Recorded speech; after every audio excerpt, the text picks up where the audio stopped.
You must be Dr. Herman's man, is that right? I'm not Herman's man. I just work for him from time to time. You're Samuel Gordon, aren't you? I've got something to deliver. Yes. Please give it to me. Yeah, why not? I don't care who you are anyway. I was supposed to give this package to whoever came to this gate at 7. That's when my job is over. Take it so I can go. Hold on a minute. Are you Mark? Yeah, that's me. Why? Harry said you had worked in our garden. A couple of times. So what? I'd like to ask you about William Gordon. What can you tell me about him? Nothing. I barely knew him, I just worked in the garden. I'm in a hurry. Do you want anything else? No thanks. Good. See you around. Bye. I hope I'll find what I'm looking for.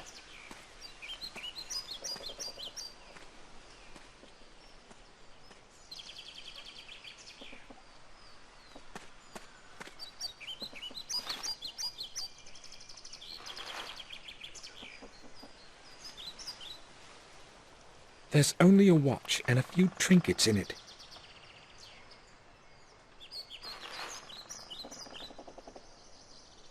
I'll open it. William made a remark of some kind here.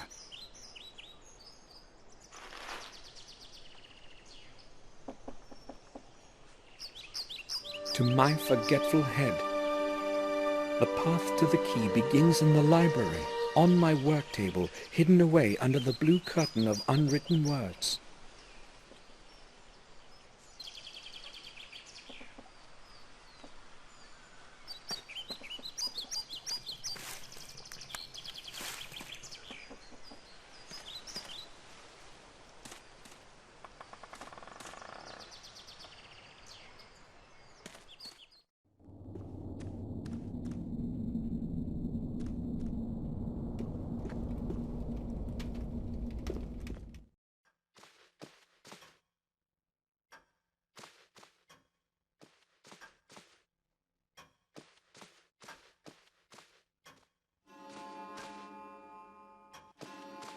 William's work table. He used to spend hours and hours at it, writing.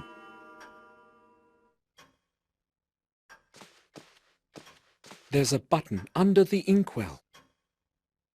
I'll try to press it.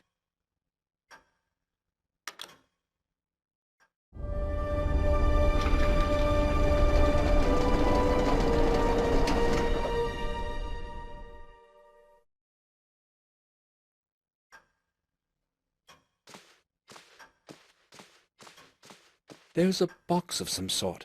I'll take it.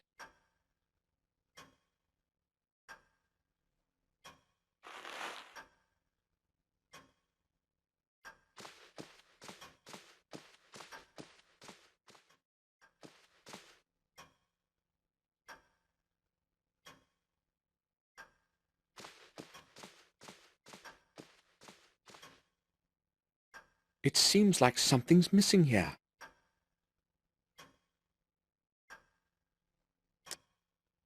It seems like...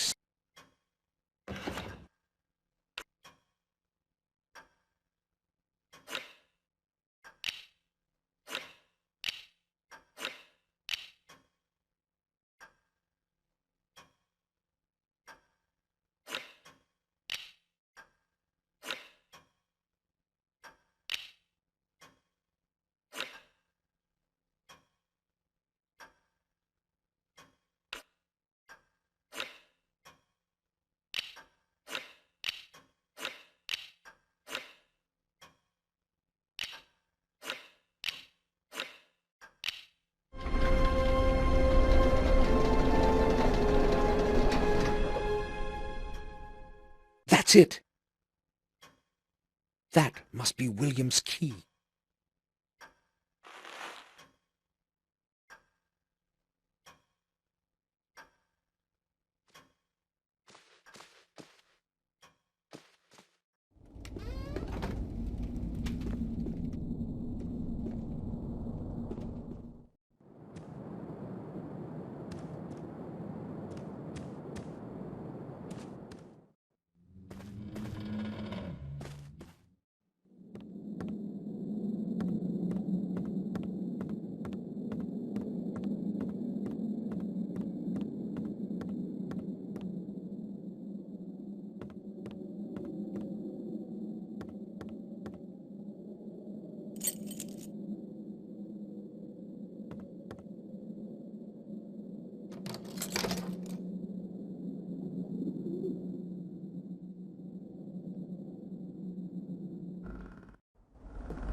lock can't be opened. I left William's key on the other side of the door. The lock must have gotten stuck.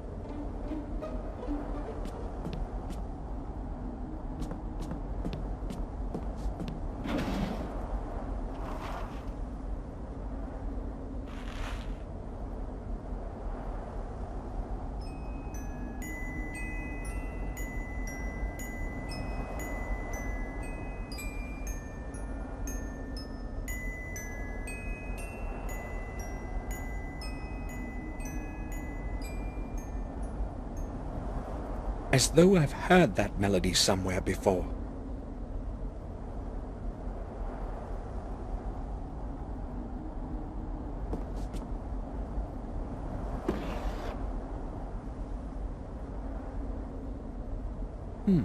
This title makes no sense.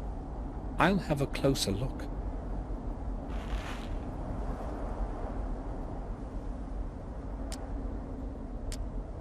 There's a small key inside the book. The pages had been cropped so as to hide it. I'll take it.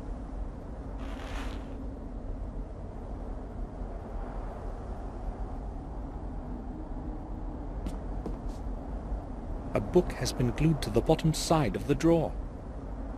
The Diary of William Gordon. William's diary. Excellent! Hopefully I'll finally learn what happened that night. March 21st. I'm old. I'm old. I know my time is drawing in, and that is why I want to put some sense into my life before I leave this world. I have contributed my last years to looking for the truth about my family and the blood that runs in my veins. Maybe it is also because of the guilt that I bear in my heart for the fate of my dear James. The fate that I didn't have the courage to change. After all the years spent with the old journals, I know at last what the goal of my search is. I must not lose time. March 23rd. In the chronicle of the manor and the old records in the library, I have learned things that were forgotten and much that is new. I learned that James is not the only one to have lost full control of his mind. It seems as though it is all somehow correlated, has a perverse purpose of some kind. I traced the family line and learned that every one of those poor souls had been born in the same week, repeating with the period of 2 centuries. Is the madness supposed to be punishment of some sort? A punishment for deeds so horrible that we have not been pardoned, even after 700 years?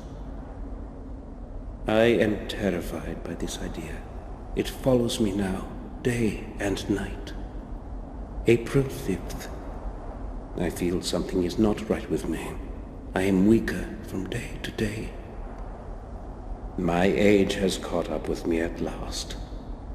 As the chronicle foretells, the way to revealing the truth is through 5 symbolic keys. I don't exactly know what their purpose is, but if they can lead me to the truth, I must obtain them. I have decided to pursue first the ones that have been carried over time far from my manor. Centuries ago, the keys were given to different men of our family for safekeeping, so that they couldn't be used together. Luckily, I still have my own with me, and obtaining James's key should not be difficult. If only I had known before what I know today, I would not have given it to him. The next one must be in the hands of Marcus himself, according to the records. The 4th one was given to Durham Gordon, the original owner of the remote manor in Wales. I must set off for Wales soon, that is certain. I still do not know where the 5th key is. Its origin eludes me in the many years of the past. When I obtain the other ones, I must find this last one too. April 15th. I have returned from Wales. My searching was futile. It was not easy to get into the family tomb. Unfortunately, I failed to reveal the next fragment of truth, and returned home empty-handed. Not all hope is lost, however. I will focus on the keys that James and Marcus possess. It should not be hard to obtain them. April 21st. I cannot change what has happened in the past of my ancestors, but I hope I can influence the events of the future. The curse that has plagued our family must be of dateless origin. It must stretch into times as distant as those of Marcus and Mordred, the first Gordons. I have decided to start looking for answers at the place where the body of Marcus rests. I know that the tomb is concealed in the dark underground of the parish. Its entrance has long been lost in forgetfulness. No one knows where to begin to look for it. I will set off for the vicarage tonight. April 26th. Whatever it is that is buried underneath Worm Hill, it is not easily within reach. It took me several days before I discovered an extraordinary pedestal with numerous tiny and meticulously shaped stones in the belfry. The whole pedestal is a complex mechanical lock. Surely it will open the way to the church's underground for me. I tried to change the positions of the opposite stones, but it was beyond my will to fully concentrate. I was too tired to attempt to set up the mechanism properly. Before I left for home, I made a drawing of the whole mechanism and returned the stones to their original configuration. Tomorrow I will go to Worm Hill as early as possible. April 27th. Luck was on my side today. I opened the way leading to the tomb of Marcus. Surely, I'm the first one in centuries to have succeeded in doing so. How great was my surprise when I descended into the tomb. There was not a trace of Marcus's grave. Nothing. His "Shall wisdom be your way," writes an old text carved in stone. Even after his death, wisdom protects Marcus as it has in his life.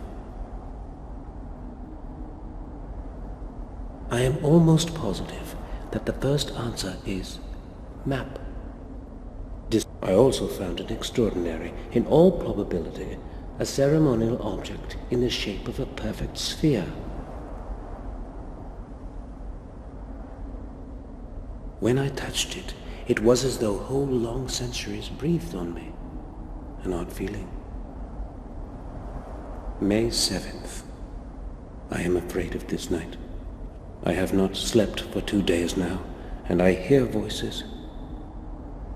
What's happening with me? Am I mad too? No, I repudiate that, now that I am so close to the truth.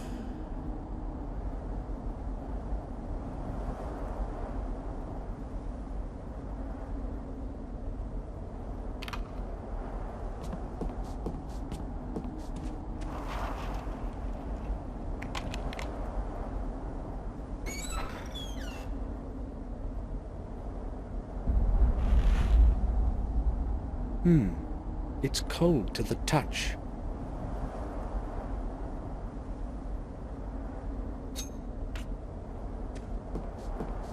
I'll try to push the latch open. Success! I don't think I can find anything more in here. I'm feeling so strange. My head.